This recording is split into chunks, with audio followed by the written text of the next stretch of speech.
Students, this is Dr. Madhu Kamra with a video lecture on Natyashastra.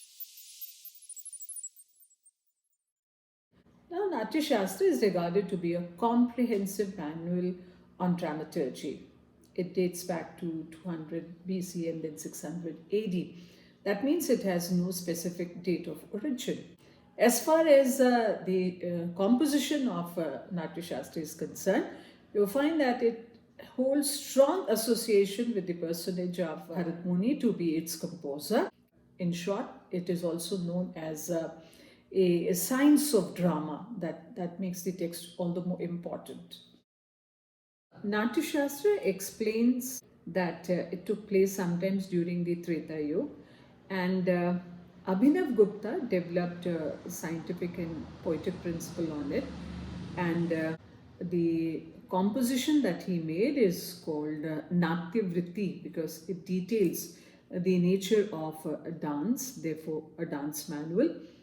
And Abhinav Bharati by Abhinav Gupta, which was written sometimes between 950 to 1020 AD, is regarded to be the earliest commentary as a major text of Indian Kavya Shastra, as it contains chapters on Lakshanas, which are the features of language. Then you have Alankaras, which is the figures of speech, and then Gunas, which is the quality of style, and then on intonation, incantations, and types of composition. Now, Natyashastra also includes in details the various features which incorporate dance forms, like you have dress, you have mandapa, which is the marquee, then you have makeup, you also have music, you have songs, you have lyrics, you have acting, you have proxemics, and then kinesics, proxemics, how close a character would stand in a dialogue with the hearer, and at the same time the gestures, the body movements. Then you also have rasa, bhava. So in total, all these features goes to make a manual on dramaturgy. Apart from that, what is significant about this text is that it is conversational in tone. That means Bharat Muni and other sages, they are talking about what should be the form of Natya. So, Bharat Muni is regarded to be the author of a Natyashastra, and he is rated as a mythological figure who learned about drama from gods like Brahma and Shiva before coming down to earth to stage plays, and is also regarded to be an architect in the sense of building theatre for different kinds of plays, and therefore Natyashastra contains a long chapter on the guidelines for making and shaping of theatre. So, Bharata's Natyashastra is a summation of the insights of ancient critics into drama and other fine arts, just as you have Panini, whose book Ashtadhyayi is a summation of insights of ancient grammarians into Sanskrit grammar. Now, coming to Rasa Theory, which is the integral concept contained in Natyashastra, let me remind you that I earlier mentioned that this is regarded to be the fifth Veda. Now, let us see in what sense it is regarded as fifth Veda. Now, coming to the word Veda, let me tell you that it means knowledge, knowledge for eternal order, and at the same time adherence to spiritual path. There are four more Vedas apart from Natyashastra being regarded as fifth Veda. And let me tell you the names of these four Vedas. They are Rig Ved, Samved, Yajurved, and Atharvaveda. Rig Ved is regarded to be the main source of information about Hindu tradition, and it contains spiritual descriptions. You have hymns and praises of deities like Indra, Agni, Varuna, Prithvi, etc. So, Rig means praise, and therefore praise for one who is knowledgeable. Then comes the second one, which is Sam Veda, and Sam is a word for song, therefore, it also means melody. And it is a guidebook for the priests, and it contains two Upanishads, that is Chandogya and Kena, which are the source from which Indian music and dance has originated. Now, coming to Yajurveda, you'll find that it has 1875 verses, and it is regarded to be a book that contains magic spells, or in simpler forms, it is a book of rituals. Now, coming to Atharva Veda, which contains some 6,000 mantras, it elaborates daily procedures of life, includes three primary Upanishads, which is Manduka, Mandukavya, and Prashma. Rasa appears in Rig Veda, and Rig, as I already told you, means praise, and Veda means knowledge.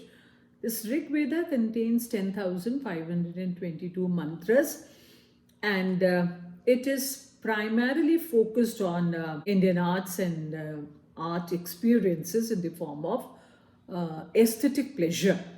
So, this way, it also refers to the emotional flavor which is relished by a sensitive spectator or hridaya during being a spectator or watching a dramatic performance or a dance performance.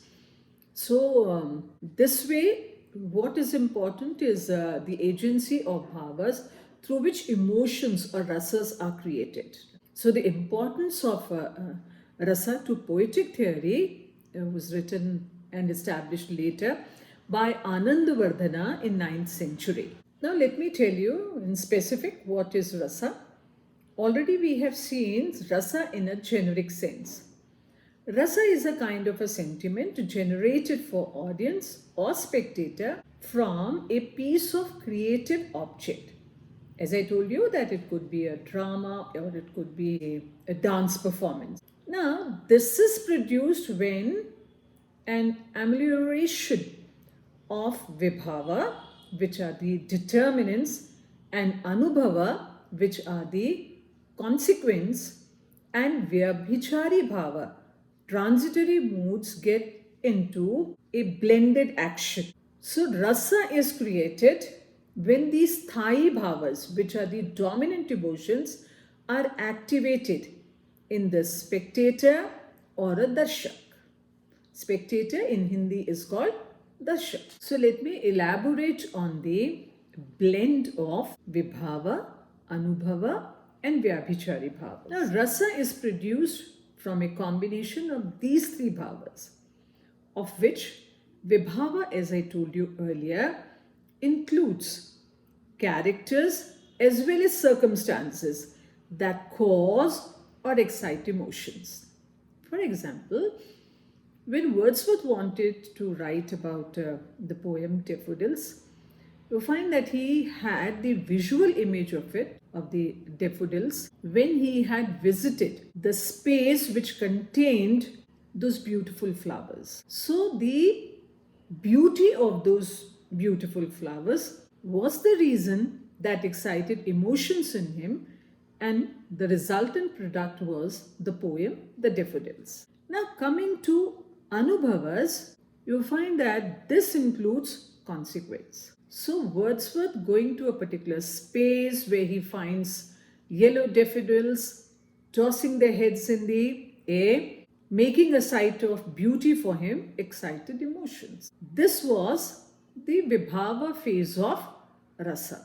Anubhava, you find that the emotions were expressed through a mental expression in the form of a poem. Now, coming to Vyabhichari Bhava, which I told you, is transitory state of bhava, and therefore are also called Sanchari Bhavas. They are diverse emotions that feed the dominant emotion at that particular time. For example, if Wordsworth was engaged at that particular moment when the daffodils were nodding their heads beautifully against the soft breeze, and Wordsworth's mind was preoccupied with something else, maybe that he would not have taken notice of these beautiful flowers.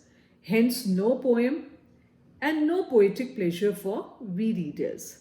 But the phase of writing this poem was transitory in the sense that no sooner he completed and recorded those emotions, he was back to his day to day emotions. So, rasa and bhava together they lead to ananda, which is regarded to be a new spiritual kind of an experience.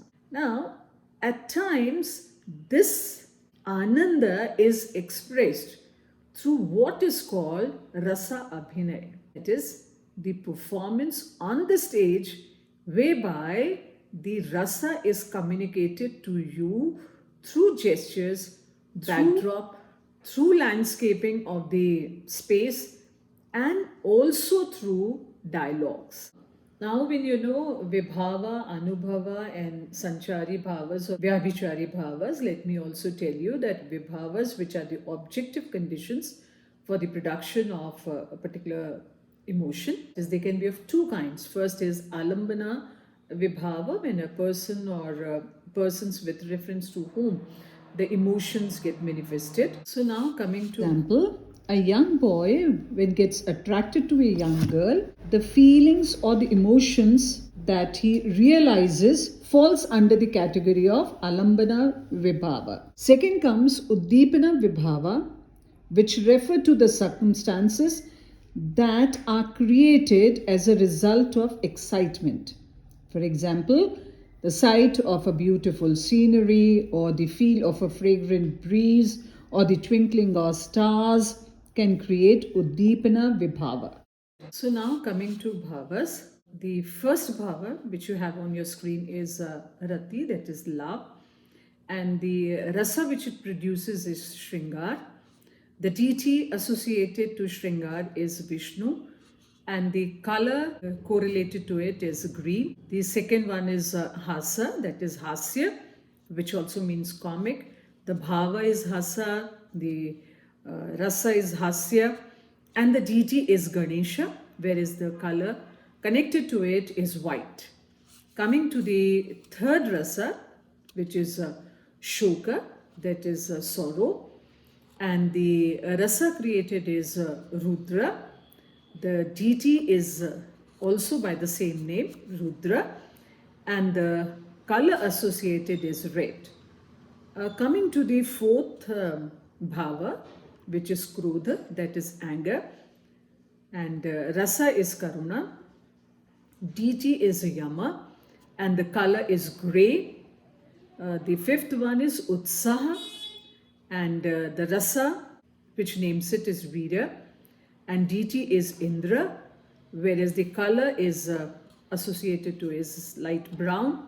Next is Bhaya, which is the bhav of fear, and the rasa is Bhayanak, that is something which creates a feel of fear, and deity is Kal, whereas the color associated is black. Next bhava is Jugupsa, that is odious, and rasa is Vibhitsa, that is something which causes disgust or feel of distaste, and the deity associated is Shiva, color associated is blue. Coming to the next one, you have Vismaya, that is astonish, so it is the bhav of astonishment, and the rasa is Adubut, that is something which is surprising. It contains a surprise element because of something which is new, not known earlier.